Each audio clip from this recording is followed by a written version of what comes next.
17-year-old Jamal Washington stands on a snowy Chicago sidewalk, clutching a leather wallet thick with cash. His stomach twists with hunger. He hasn't eaten in 2 days. His diabetic grandmother is rationing her last insulin doses. The wallet contains more money than his family has seen in months. But 30 feet away, an elderly white man in an expensive overcoat frantically searches the ground outside an upscale restaurant. Panic fills his eyes as he checks his pockets repeatedly. "My wife is in emergency surgery," the man tells restaurant staff desperately. "I need my insurance cards, my ID. Everything's in that wallet." Jamal looks down at the thick bundle of hundreds, then back at the distraught stranger. What Jamal doesn't know is that this single choice, keep the money or return it, will connect him to one of America's most powerful men, setting off a chain of events that won't just change his life forever, but transform an entire neighborhood. Because sometimes the person you help when you have nothing is exactly the person who's been searching for someone like you their whole life. The alarm that wakes Jamal Washington every morning at 5:47 a.m. isn't his own. It's Mrs. Lane's crying baby through the paper-thin walls of their South Side Chicago apartment. Jamal rolls off his mattress, careful not to wake Maya sleeping in the bed they share. The space heater barely works. Their breath creates small clouds in the frigid December air.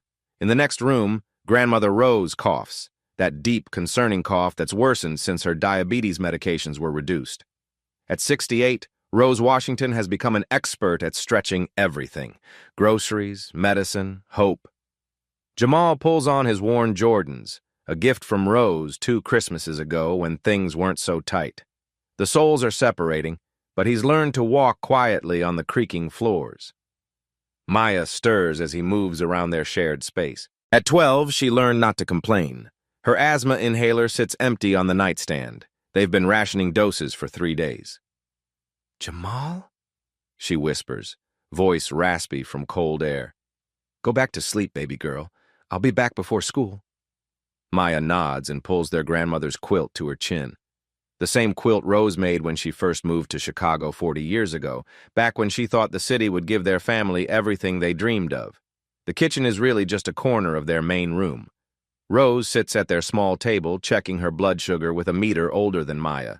She looks up as Jamal enters, eyes scanning his face with practiced concern. "Morning, baby," she says softly. "You eat something before you go." Jamal looks in their nearly empty refrigerator. Half-gallon of milk expired today, some eggs, leftover rice from 2 nights ago. "I'm not really hungry, Grandma." Rose gives him that look, the one that says she knows exactly what he's doing and why. "Jamal Washington, you sit down and eat these eggs. You can't take care of us if you don't take care of yourself." While Rose cooks, Jamal counts money in their emergency jar, $37.63. Enough for Maya's inhaler prescription, but that leaves them short for Rose's insulin next week, or enough for Rose's medicine. But Maya keeps rationing breathing treatments. Every morning, Jamal faces impossible mathematics. Walk to school and save $2.75 bus fare, but risk being late. Skip lunch and keep food money, but struggle to focus during AP classes. "What are you thinking about so hard?" Rose asks, sliding scrambled eggs in front of him. "Just planning my day, Grandma." Rose settles across from him with her smaller portion. "When I worked at the hospital, I saw families come through that emergency room every day. You know what I learned?" Jamal takes a bite, waiting for her wisdom. Rose always has perspective when his world feels like it's closing in. "I learned that how you handle having nothing tells you everything about who you'll be when you have something." After breakfast, Jamal grabs his newspaper delivery bag. 47 subscribers scattered across 8 blocks, each paper earning 50 cents. $23.50 every week if everyone pays on time, which they usually don't. The December morning is brutal. Snow crunches under his feet as he walks his route, breath visible in freezing air. At Mrs. Rodriguez's corner store, he stops to buy Maya's favorite juice boxes with money he should save. Mrs. Rodriguez, who's run this store for 20 years, watches him count exact change. "Mijo," she says gently, "you tell your grandma if you need anything. We look out for each other in this neighborhood." "Thank you, Mrs. Rodriguez. We're doing okay." She nods, but Jamal catches her adding an extra juice box when she thinks he's not looking.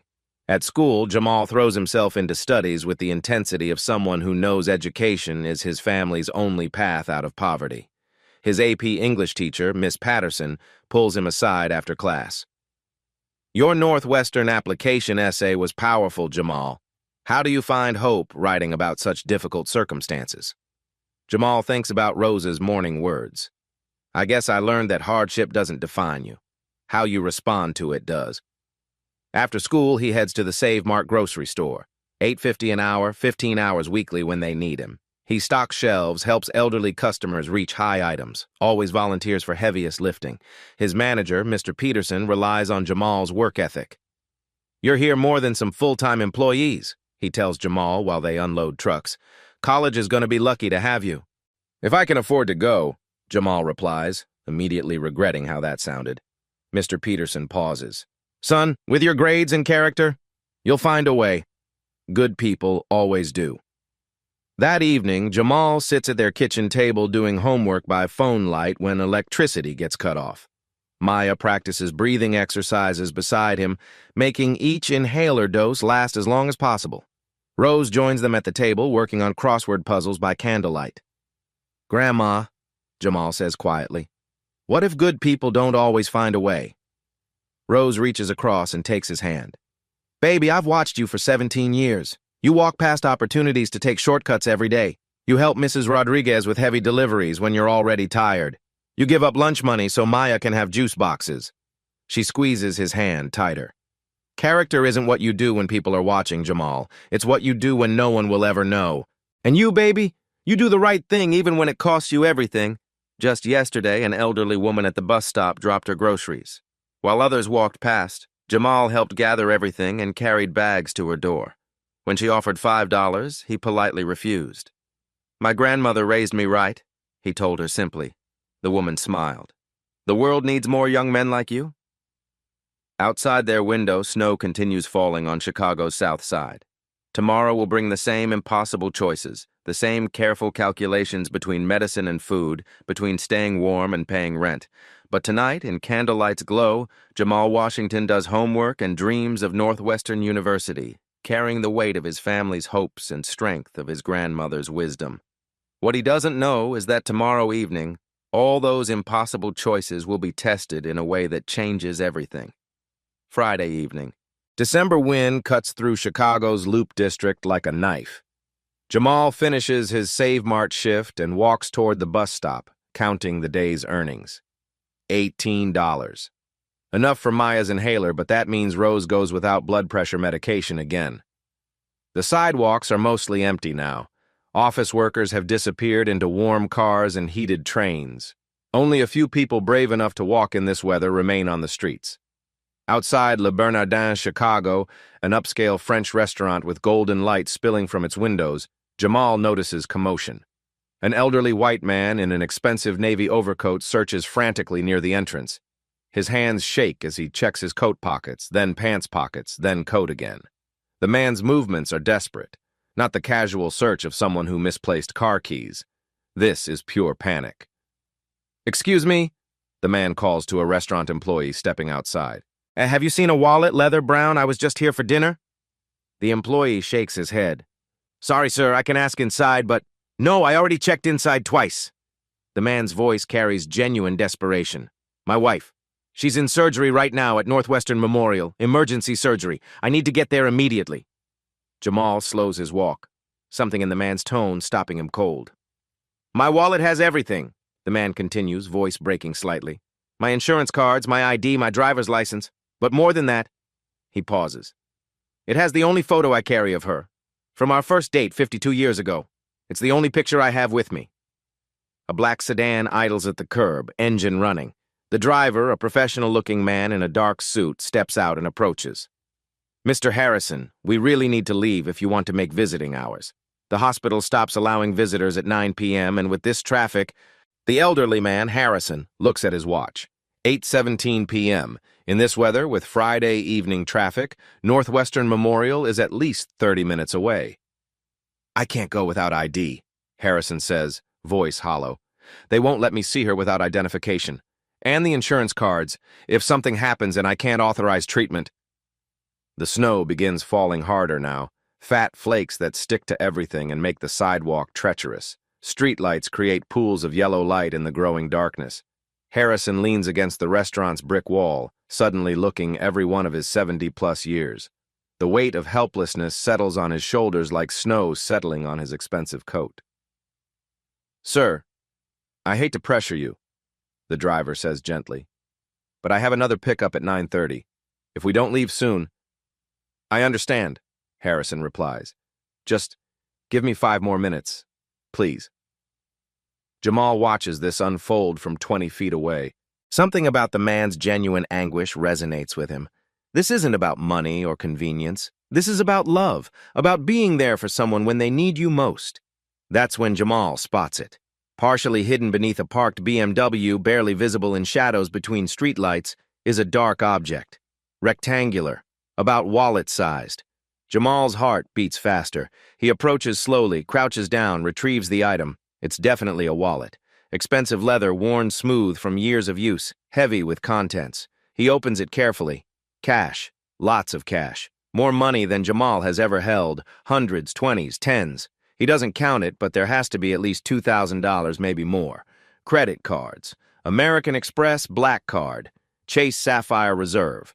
Cards Jamal has only heard about in conversations between customers at Save Mart.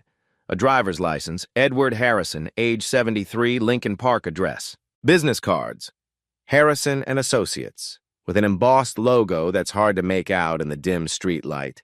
And there, tucked behind the cash, a small photograph. Black and white, slightly faded. A young couple dancing at what looks like a wedding reception. The woman is beautiful, laughing at something the man whispered in her ear. The man is unmistakably a younger version of the frantic gentleman 30 feet away.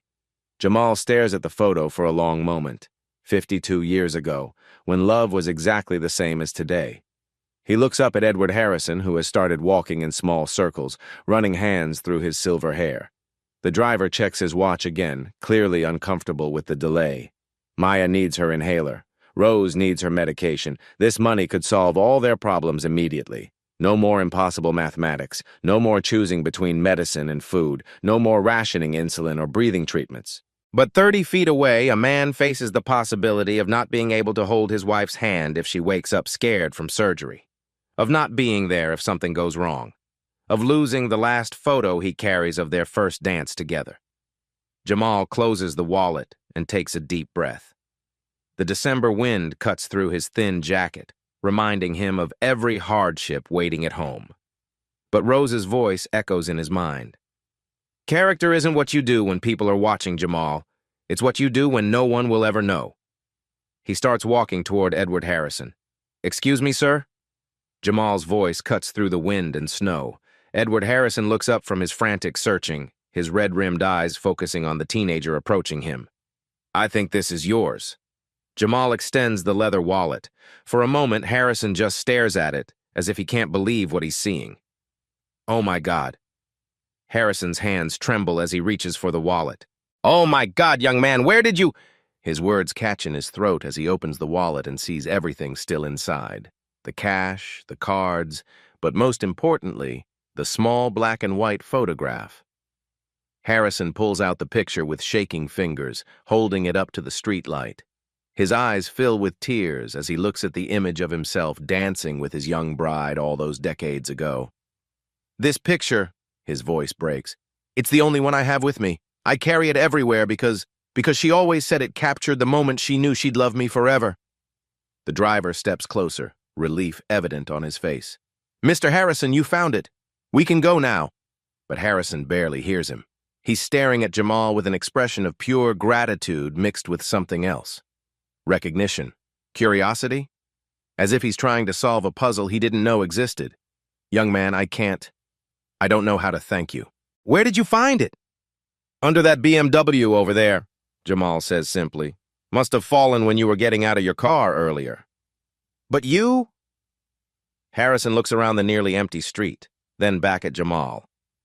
You could have just walked past. In this weather, in this neighborhood, most people would have done the same thing. Jamal interrupts gently. Anyone would have returned it. Harrison studies Jamal's face intently. The boy's worn jacket, his scuffed shoes, the way he stands with the quiet dignity of someone who's learned to carry weight beyond his years. There's something familiar about him, something that tugs at a memory Harrison can't quite place. "Your wife," Jamal says, nodding toward the sedan. "The driver said she's in surgery?" Harrison nods, emotion overwhelming him again. "Emergency surgery. Complications from cancer treatment. If I miss visiting hours, if I'm not there when she wakes up..." He trails off, unable to finish the thought. "Then you need to go," Jamal says firmly. "Right now." Harrison pulls out a thick roll of bills from the wallet, his hands still shaking. "Please, let me give you something. You saved my evening, maybe even..." "No, sir. I don't want your money." The words come out so quickly, so definitively, that Harrison stops mid-motion. He stares at Jamal as if the teenager just spoke a foreign language. "But you saved me. This photo alone is worth more to me than everything else in that wallet combined, and getting to the hospital on time. You don't owe me anything, sir. Anyone would have done the same." Harrison's eyes narrow slightly, not with suspicion, but with deeper curiosity. In his 73 years, in his decades of business dealings and philanthropy, he's learned to read people quickly. This young man isn't just being polite. He genuinely doesn't want payment for doing what he considers the right thing. "What's your name, son?" "Jamal Washington, sir. Jamal Washington." Harrison repeats the name slowly as if testing how it sounds. Something about it resonates, though he can't place why. "And you live around here?" "Southside, sir, but I work downtown, so..." Harrison processes this information. Southside to the Loop on a Friday evening, on foot in a snowstorm. This young man was heading home after work, probably making minimum wage, probably supporting a family, and he stopped to help a stranger. "Mr. Harrison," the driver interrupts gently, "I really hate to push, but it's 8:23 now." Harrison nods but doesn't move toward the car yet. He's still studying Jamal, this remarkable young man who appeared out of a snowstorm like some kind of guardian angel. "Jamal, how can I reach you? I'd like to properly thank you when this is all over, when my wife is okay." "Don't worry about it, sir. Just hope everything goes well with your wife's surgery." Jamal starts to turn away, but Harrison catches his arm gently. "Wait." Harrison pulls out one of his business cards and presses it into Jamal's hand. "Please, take this. I want to be able to find you again." Jamal looks down at the card. Even in the dim streetlight, he can make out Harrison and Associates in elegant lettering with an embossed logo underneath. The fine print is too small to read in the darkness.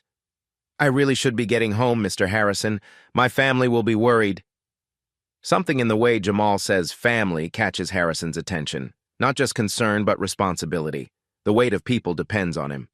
"Of course," Harrison says quickly. "Go home to your family." "But Jamal?" "Yes, sir. Thank you. Not just for the wallet, but for..." Harrison pauses, searching for the right words.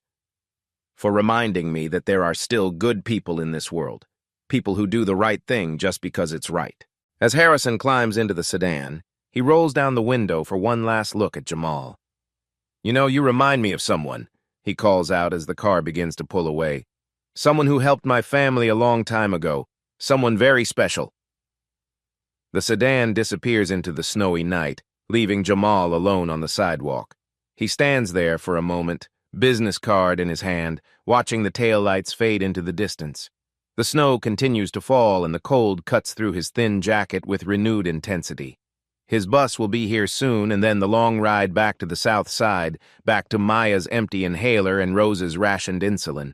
But as Jamal starts walking toward the bus stop, something feels different. Not regretting the money he didn't take, he knows he made the right choice. Instead, there's a strange sense of connection, as if this encounter was more than just a random act of kindness. He looks down at the business card again, trying to make out more details under the streetlight. Harrison and Associates. The logo is clearer now, an elegant H with what looks like small text underneath, though it's still too dark to read completely. As his bus approaches, Jamal pockets the card and climbs aboard. Through the fogged window, he watches the bright lights of the Loop District fade behind him as they head toward the south side. He doesn't know that in the sedan racing toward Northwestern Memorial, Edward Harrison is staring at his recovered wallet with tears in his eyes, thinking about the remarkable young man who gave him back much more than just his belongings. He doesn't know that Harrison has already decided to do everything in his power to find Jamal Washington again. And he certainly doesn't know that the name Washington has triggered a memory in Harrison's mind. A memory of another act of kindness 15 years ago that changed his life forever. The chain of events that will transform both their lives has already begun. The bus ride home feels longer than usual. Jamal sits in the back, business card in his hand, trying to read the fine print under dim interior lights. Harrison and Associates is clear enough, but the logo and smaller text remain illegible. Outside fogged windows, Chicago's South Side slowly replaces downtown's gleaming towers. Luxury high-rises give way to older buildings, then to the familiar mix of corner stores and apartment complexes that define his neighborhood. At his stop, Jamal steps into swirling snow. The contrast hits immediately. No heated sidewalks here, no doormen clearing paths. Just wind-blown streets and the crunch of his footsteps on uneven pavement. The walk home gives him time to process what happened. Part of him keeps thinking about that thick roll of cash, how easily it could have solved everything. Maya's inhaler, Rose's insulin, maybe even enough for a security deposit on a better apartment. But a larger part feels something he can't quite name. Not pride exactly, but deep rightness, like he'd passed some test he didn't know he was taking. The stairwell smells like cooking grease and cleaning supplies. As he climbs to the third floor, he hears familiar sounds, Mrs. Lane's baby crying, the Rodriguez family's television, someone practicing violin in 3B. Rose is waiting up, sitting at their small kitchen table with tea and yesterday's newspaper. She looks up as he enters, experienced eyes immediately scanning his face for trouble. "Baby, you're late. Is everything okay?" "Just had to help someone, Grandma." Rose studies his expression more carefully. After raising 2 generations, she's learned to read between the lines. "What kind of help?" Jamal sheds his damp jacket and sits across from her. "Found someone's wallet. I returned it." And what?" Rose gives him that look, the one that says she knows there's more to the story. "Jamal Washington, I've been watching you walk through that door for 17 years. Something happened tonight. Something important." Jamal pulls out the business card and places it on the table. Rose picks it up, holding it closer to the light. "Harrison and Associates," she reads slowly. "Fancy card, expensive paper. The man whose wallet I found, he seemed different, important maybe." Rose turns the card over, examining the embossed logo. Even in better light, the smaller text is difficult to make out. "Is he trying to give you money?" "Yeah, a lot of money." "And you said no." "Of course I said no." Rose reaches across and takes his hand. "That's my boy." From the bedroom comes Maya coughing, that harsh, wheezing cough that means her asthma is acting up. Both Jamal and Rose turn toward the sound, the weight of their reality settling back on them. "Her inhaler's still empty," Rose says quietly. "I know. My insulin runs out tomorrow." "I know that too." They sit in silence, both thinking about the money Jamal had held just an hour ago. Enough money to solve their immediate problems, maybe even their long-term ones. "You did the right thing, baby," Rose says finally. "Money earned the wrong way never stays with you, but doing it right, that stays with you forever." Maya appears in the doorway, wrapped in Rose's old robe, looking smaller than her 12 years. "Jamal, you're home!" Her voice is raspier than usual. "Hey, baby girl, how are you feeling?" "Okay." But the way she says it, the way she leans against the doorframe to catch her breath, tells a different story. Jamal looks at his sister, then his grandmother, then down at the business card. 3 generations of his family, all depending on him to make the right choices. His phone buzzes. A text from his Northwestern scholarship advisor, "Jamal, need to talk Monday, call me first." The timing sends a chill through him that has nothing to do with December cold. Scholarship advisors don't send urgent weekend texts with good news. Rose notices his expression change. "What is it?" "Nothing. Just school stuff." But Rose's eyes don't leave his face. She knows when he's protecting them from bad news. "Go to bed, Maya," Rose says gently. "Use the humidifier tonight." Maya nods and shuffles back to their bedroom, her breathing audible even after she's gone. Rose looks back at Jamal. "Whatever's in that text, we'll figure it out. We always do. Jamal nods but stares out their small window at falling snow. Somewhere across the city, Edward Harrison is probably sitting by his wife's hospital bed, grateful to be holding her hand. The business card sits on the table between them, a small link to a world Jamal helped tonight, but will probably never see again. What he doesn't know is that at Northwestern Memorial Hospital, Edward Harrison is asking nurses about a woman named Rose Washington who used to work in the cardiac unit 15 years ago, Saturday morning. Jamal walks to the public library, business card tucked in his wallet. The building's warmth hits him as he settles at a free internet terminal. He types Harrison and Associates into the search bar. First results show a modest consulting firm downtown. Professional website, corporate headshots, typical business services. Nothing explaining the expensive car, designer overcoat, or thick roll of cash. Something feels off. The website is too polished for a small consulting firm, too vague about what they actually do. No client testimonials, no detailed services. Just elegant phrases about strategic partnerships and community investment.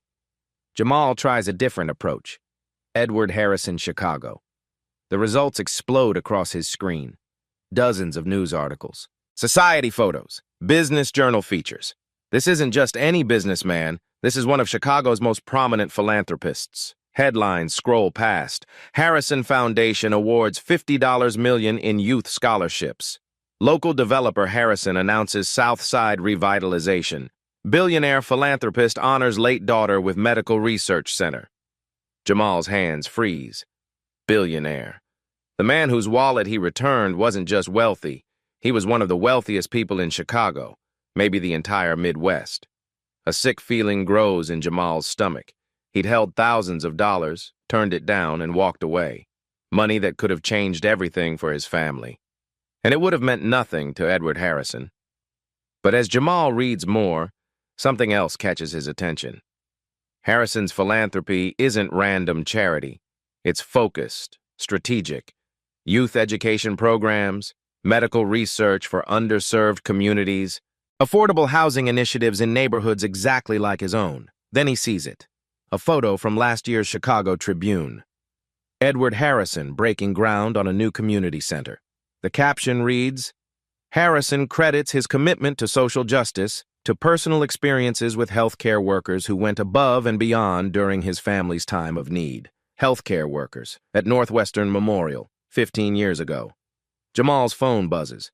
His scholarship advisor. Jamal called twice. I really need to discuss your financial aid package. Budget cuts affecting all need-based scholarships. The weight settles on him like a physical blow. Budget cuts, need-based scholarships, his Northwestern dreams slipping away. At home, Maya's breathing has worsened overnight. Rose sits beside her bed, counting pills, rationing her own medication to stretch it through the weekend. Grandma, Maya whispers between coughs, I can't catch my breath.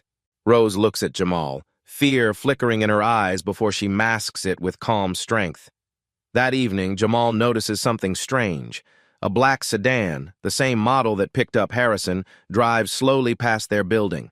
It pauses, then continues on. 30 minutes later, it passes again. Mrs. Rodriguez mentions it when Jamal stops by her store. Some fancy car was cruising the block. Driver asking questions about you, mijo. What kind of questions? About a boy who helped someone downtown, but don't worry, I didn't tell him anything. Jamal's mind races. Harrison is looking for him, but why? And what could he possibly want? The business card sits on his nightstand as he tries to sleep, but rest won't come.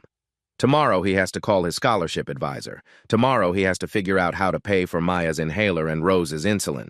Tomorrow everything might change. But tonight, he lies awake wondering if the most important decision of his life happened when he handed back that wallet, or when he walked away afterward. Sunday afternoon. Jamal's phone rings while he's helping Maya with her breathing exercises. Unknown Chicago number. He hesitates, then answers. Hello? Is this Jamal Washington? Yes, sir. This is Edward Harrison. We met Friday night outside Le Bernardin. Jamal's heart starts racing. Mr. Harrison, how did you get my number? I've been trying to find you. Harrison's voice is warm but urgent. My wife. She's going to be okay thanks to you getting me to the hospital in time.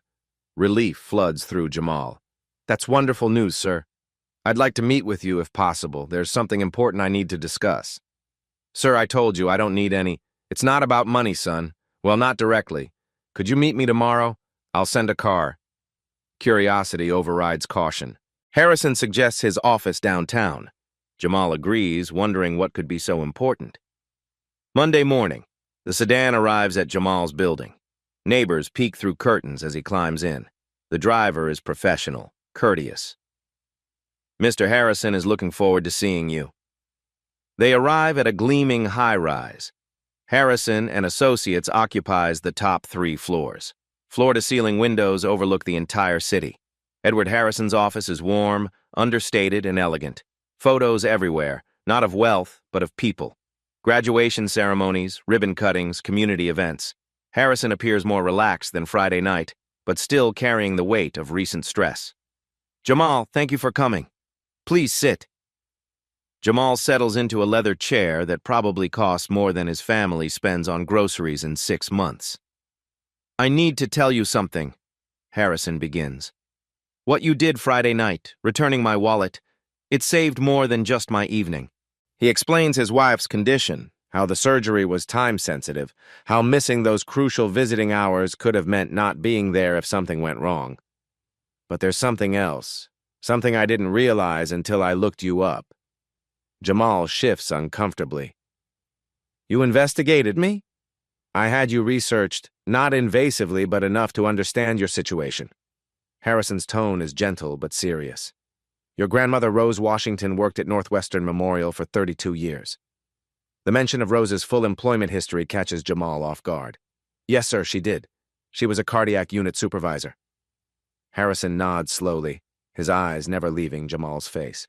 15 years ago, my daughter, my only child, was in a serious car accident. Jamal's breath catches.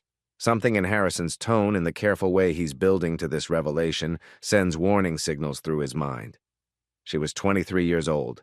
Beautiful, brilliant, just starting her career as a pediatric nurse. She wanted to help children the way she'd been helped when she was sick as a little girl. Harrison's voice grows thick with emotion. The accident happened on a rainy night in October. A drunk driver ran a red light. She was in critical condition for days. Jamal sits perfectly still, sensing they're approaching something monumental. Rose was her night shift supervisor in the cardiac unit. Harrison's eyes fill with tears. But Rose didn't just supervise. She stayed 18 hours past her shift and wouldn't leave until my daughter was stable. The pieces start falling into place in Jamal's mind, but he can't quite believe what he's hearing. Rose held my hand while I cried in that waiting room. She brought me coffee, made sure I ate something. She told me everything would be okay, that my daughter was a fighter. Harrison's voice breaks slightly. She saved my daughter's life through her dedication and compassion. Jamal's world tilts. His grandmother, who never mentioned this story, who never sought recognition, had touched this man's life 15 years ago. When you returned my wallet, Harrison continues, something about you reminded me of someone. The way you carried yourself, your instinct to help others without expecting anything in return. Then I heard your name. Washington. The connection deepens. I tried to find Rose afterward to thank her properly, but she'd transferred departments and hospital privacy policies. I never got the chance. Harrison pauses, gathering himself. My daughter lived for 3 more years after that accident. 3 precious, beautiful years. She got married, traveled, and continued helping sick children. Those years, the time Rose gave us by refusing to give up on her, they were beyond precious. Jamal feels tears welling in his own eyes. What happened to her? Different accident. 3 years later, but those extra years, Jamal, Rose gave us those years. The emotional weight of this revelation settles over them both. In the silence, Jamal begins to understand why this meeting felt so important, why Harrison had gone to such lengths to find him. When I researched you, I learned about your family's current situation, your grandmother's diabetes, your sister's asthma, your academic achievements despite working 2 jobs. Harrison leans forward. I believe in signs, Jamal. I believe some people are put in our paths for a reason. First Rose, now you. Both of you choose compassion over convenience, helping others when you have the least to give. Mr. Harrison, I've built my foundation on one principle. Find people who help others when they have nothing left to give themselves. Those are the people worth investing in. The magnitude of this connection, this 15-year circle coming full, overwhelms Jamal. His grandmother's quiet heroism, his own simple act of honesty, the invisible threads that connect lives across time and circumstance. "What I'm about to propose," Harrison says, his voice steady now, "isn't charity. It's an investment in someone who's already proven their character. An investment in someone whose family taught them that doing right matters more than personal gain." Harrison stands, moving to the window overlooking Chicago. "Your grandmother saved my daughter's life. You returned my wallet when you desperately needed money. Both acts of character when no one was watching, when taking the easier path would have been understandable." He turns back to Jamal. "Now it's my turn to do something that matters." Jamal sits in stunned silence, processing the impossible coincidence that isn't really a coincidence at all. The business card, the investigation, the careful orchestration of this meeting, it all makes sense now. "What are you proposing, Mr. Harrison?" Harrison returns to his desk and opens a thick folder. "First, Northwestern, full scholarship, tuition, room, board, books, living expenses, 4 years, no strings attached." Jamal's mouth falls open. "Sir, I don't understand. Why would you—" "But that's just the beginning," Harrison continues. "I want to offer you something more comprehensive, a path that honors both your grandmother's legacy and your own potential." He slides the folder across the desk. Inside are detailed documents, official letterheads, financial projections that make Jamal's head spin. "My foundation is launching the Harrison Youth Leadership Initiative. We're looking for young leaders who understand hardship, who've proven they'll choose integrity over personal gain." Harrison's voice gains intensity as he explains his vision. "You'd work directly with me, learning business, philanthropy, and community development. Not internships or busy work, real experience with real responsibility." Jamal flips through the documents, trying to process numbers that seem impossible. "Mr. Harrison, this is your grandmother's medical expenses, completely covered. Your sister's treatments, her medications, any specialist she needs, all covered. Your family will never worry about health care again." The words hit Jamal like physical blows. Maya's empty inhaler, Rose's rationed insulin, the impossible choices that keep him awake at night, all of it, solved with a signature. There's more. Harrison stands and moves to a wall-mounted screen. With a remote, he brings up architectural renderings, neighborhood maps, development plans. "We're planning to revitalize your South Side neighborhood, not gentrification, community investment. Better schools, a comprehensive healthcare clinic, job training programs that actually lead to careers." The images show Jamal's neighborhood transformed, but not erased. The corner store where Mrs. Rodriguez works expanded into a community resource center. The empty lot where kids play basketball converted into a proper recreational facility.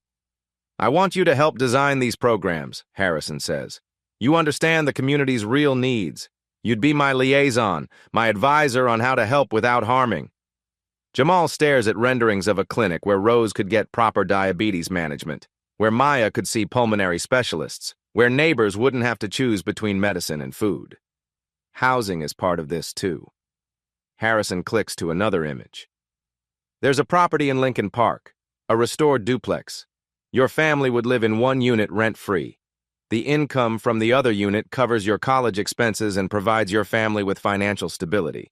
The house on the screen looks like something from a dream. Hardwood floors, updated kitchen, bedrooms where Maya wouldn't have to share space, where Rose could have privacy and dignity. "The timeline works perfectly," Harrison explains. "You'd start this summer after graduation. Work with the foundation through college, learning every aspect of community development. Then decide your path. Medicine, business, law, public service, whatever calls to you." He turns back to Jamal. "This isn't about saving one family. It's about finding leaders who can save entire communities. People like your grandmother, people like you." The scope overwhelms Jamal. "Mr. Harrison, I don't know if I'm qualified for—" "You returned a wallet containing enough money to solve your family's problems because it was the right thing to do. You're more qualified than most people with MBA degrees." Harrison sits back down, his expression serious. "There is one condition. This remains private until you're ready. No media, no publicity. I've seen too many young people hurt by sudden attention. Jamal nods, understanding the wisdom in discretion. You don't have to decide now, Harrison says gently. Take time. Talk to your family. But I want you to understand, this isn't random kindness. This is recognizing potential that was always there. Your character, your work ethic, your heart, those qualities can't be taught. Harrison moves to a photo on his desk, his daughter in a hospital bed, Rose standing beside her in her nurse's uniform. She wrote in her journal about the nurse who stayed with her, who made her feel safe. She described Rose as an angel who worked double shifts. Tears blur Jamal's vision. She wrote about Grandma? Every night for weeks. Harrison's voice breaks. You have her eyes, you know. Rose's eyes, the same kindness, the same strength. He composes himself. I'm not giving you charity, Jamal. I'm investing in a future leader. Someone who'll create opportunities for others the way I'm creating this opportunity for you. Harrison opens another folder revealing practical details. Everything's outlined here, the scholarship specifics, the program structure, the timeline, the housing arrangements. Take it home. Discuss it with Rose. She'll understand what this means. The weight of the offer settles on Jamal's shoulders. Not just opportunity, but responsibility. Not just escape from poverty, but the chance to lift others with him. One more thing, Harrison adds. Your sister Maya. There's a pediatric pulmonologist at Children's Hospital who specializes in severe asthma cases. She's expecting your call. Jamal's hands shake as he holds the folders. Mr. Harrison, I don't know what to say. Say you'll think about it. Say you'll talk to your grandmother about a man named Edward Harrison who never forgot her kindness. They stand simultaneously. Harrison extends his hand. Regardless of your decision, I'm honored to have met you. You've already given me more than I could ever give you. As they shake hands, Jamal feels the weight of two families' histories, of 15 years of connection, of choices that ripple across generations. Tell Rose, Harrison says as Jamal reaches the door, that Edward Harrison says thank you. She'll know what I mean. Walking toward the elevator, folders clutched against his chest, Jamal realizes his life is just divided into before and after. Before this moment, and everything that comes next. The business card that seemed so mysterious 3 days ago now makes perfect sense. Harrison and Associates isn't just a consulting firm, it's a vehicle for changing lives. As the elevator doors close, Jamal sees Harrison watching through his office windows, and he understands that some acts of kindness echo across decades, connecting strangers into family, transforming individual choices into community transformation. The question now isn't whether he deserves this opportunity. The question is whether he's ready to carry forward the legacy of kindness that brought him here. 3 months later, transformation begins. Rose sits in a gleaming modern kitchen, natural light streaming through clean windows. She checks her blood sugar with a state-of-the-art meter, insulin consistently available in a fully stocked refrigerator. The constant worry that defined her mornings has been replaced by quiet gratitude. Maya breathes easily for the first time in years. Her new nebulizer sits beside fresh prescription bottles on a nightstand in her own bedroom. The pediatric pulmonologist Harrison recommended has her on a treatment plan showing remarkable results. Jamal walks across his graduation stage as valedictorian Northwestern acceptance letter tucked in his cap. His speech focuses on lifting as we climb, words resonating through the packed auditorium as neighbors celebrate his success. But real changes are happening in their Southside neighborhood. Harrison and Jamal tour the community weekly, not as outsiders bringing solutions, but as partners learning needs.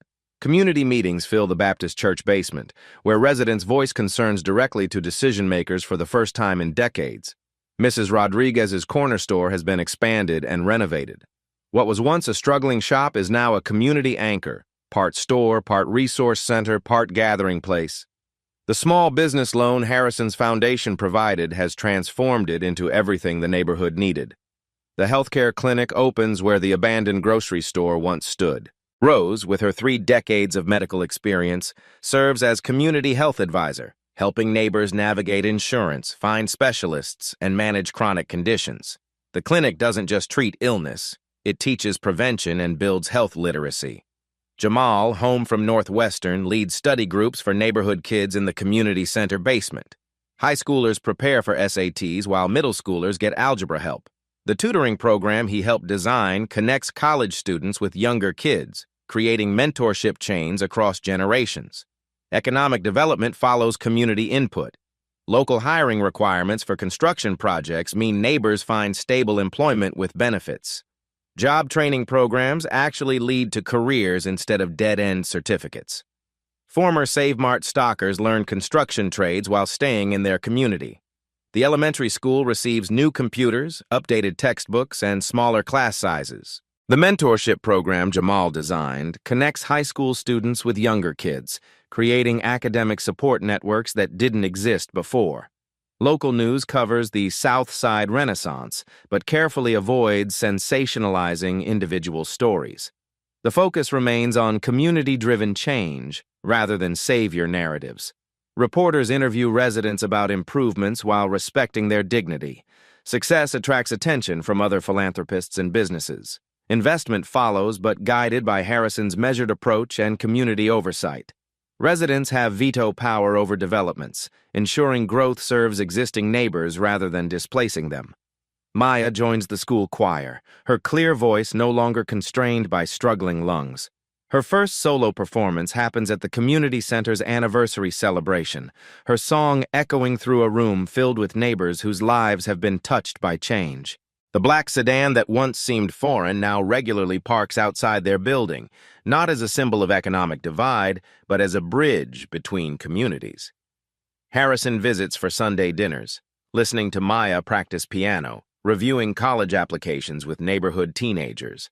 Rose receives a Lifetime Achievement Award from Northwestern Memorial Hospital. In her speech, she highlights ongoing need for healthcare accessibility in underserved communities, her words carrying new weight because of the platform Harrison's partnership provided. The most meaningful changes are subtle. Children walk to school on safer streets. Parents worry less about choosing between medicine and food. Teenagers see college as achievable rather than impossible. The neighborhood hasn't been gentrified, it's been strengthened. Community ownership drives sustainability. Parent groups organize fundraising events. Neighborhood watch programs reduce crime through relationship building rather than enforcement. The community garden provides fresh produce while teaching urban agriculture. 1 year later, other Chicago neighborhoods sent delegations to study the South Side model. Urban planning students write dissertations about community-driven development. Policymakers debate replicating the approach citywide. Harrison often stands at his office window looking toward the South Side, carrying flowers to his daughter's grave monthly. "I found them, sweetheart," he tells her headstone. "Rose and her grandson, the family you wrote about, and I think we're all helping each other heal. The transformation isn't complete. Communities aren't rebuilt overnight, but the foundation is solid, built on relationships rather than just resources, on dignity rather than just development." Jamal's academic success at Northwestern parallels the neighborhood's growth. As he studies business and social work, he applies lessons immediately in his community liaison role. Theory meets practice every weekend when he returns home. The cycle of kindness continues expanding, touching lives in ways both measurable and immeasurable, proving that character-driven investment creates lasting change. 2 years later, Jamal, now a Northwestern junior studying business and social work, carries textbooks through the same Loop District where everything began. The December wind still cuts sharp, but this time he wears a proper winter coat. His scholarship covers everything, but more importantly, he no longer carries the weight of impossible choices. Outside Le Bernardin, Chicago, Jamal notices familiar commotion. A young Latina girl, maybe 16, crouches beside an elderly black woman who's dropped her purse, contents scattered across the snowy sidewalk. "Here, let me help," the girl says, gathering prescription bottles, a wallet, and reading glasses. The woman, grateful but worried, pulls out a $20 bill. "Please, mija, take this. You saved me so much trouble." The girl shakes her head politely. "No, ma'am, I don't need anything. My mom taught me right." Jamal recognizes something familiar in the scene: the girl's worn shoes, her careful way of handling medications, the quiet dignity in her refusal of payment. He approaches quietly. "Excuse me." Both women look up. The girl's eyes show wariness. A teenager's learned caution around strangers in expensive neighborhoods. I'm Jamal Washington. I work with the Harrison Foundation. We have programs for young people like you. Recognition flickers across the girl's face. She's heard of the foundation, seen their community programs. I'm Maria Santos, she says simply. Maria, what you just did, helping someone when you have your own struggles, that's exactly the kind of character we look for. The elderly woman smiles, understanding she's witnessing something special. You two remind me that good people still exist. Jamal takes Maria's contact information, not as charity, but as investment in proven character. Another link in the chain of kindness that brought him here. At home that evening, Jamal tells Rose about Maria. Their duplex in Lincoln Park glows with warm light, Maya's piano practice drifting from the living room. Kindness keeps traveling, doesn't it, Grandma? Rose, healthier than she's been in years, smiles from her comfortable chair. Baby, kindness isn't something you do once. It's something you become, and once you become one, you can't help but see it in others. Outside their window, the neighborhood bustles with evening activity. Children play in the community playground they help design. The healthcare clinic's lights stay on for evening appointments. Harrison joins them for Sunday dinner, a monthly tradition now. He listens to Maya practice piano, her breathing clear and strong. He reviews scholarship applications with neighborhood kids. After dinner, Harrison pulls out his wallet, the same leather one from that snowy night. Inside, alongside family photos, is Jamal's graduation picture. You know what I learned that night? Harrison asks. I thought I was looking for my wallet, but I was really looking for proof that people like your grandmother still existed. Jamal shares his post-graduation plans, law school, then returning to community development full-time. This neighborhood raised me. Now it's my turn to help it rise. Outside, snow begins falling again. But this time, Jamal isn't walking past Le Bernardin. He's walking toward it, ready to help whoever might need it, carrying forward the legacy that connected two families across 15 years of kindness. In a world that often feels divided, Jamal and Edward's story reminds us that connection transcends every barrier we think separates us. 15 years ago, Rose stayed 18 hours past her shift for a stranger's daughter. 2 years ago, Jamal returned a wallet when his family desperately needed money. Today, Maria helped an elderly woman gather her scattered belongings. These aren't extraordinary people. They're ordinary people who chose kindness over convenience. Today, someone around you needs help. Not money, not solutions. Just someone who sees them, who chooses compassion over indifference. Rose's kindness 15 years ago created ripples that reached across race, class, and time. Your kindness today might do the same. Share this story if it moved you, but more importantly, share kindness in your own community. Every act matters. Every person you help might be connected to someone who can change the world. Character isn't what you do when people are watching. It's what you do when no one will ever know. Except sometimes, someone does know. And sometimes that changes everything. What will your choice be? Subscribe for more stories that prove goodness still exists. The story you heard today wasn't cleaned up. It was told exactly as it happened. At Black Voices Uncut, we believe that's the only way truth can live. If you felt something, hit like, comment, and your reaction, and subscribe. Every week, we bring you voices that refuse to be silenced.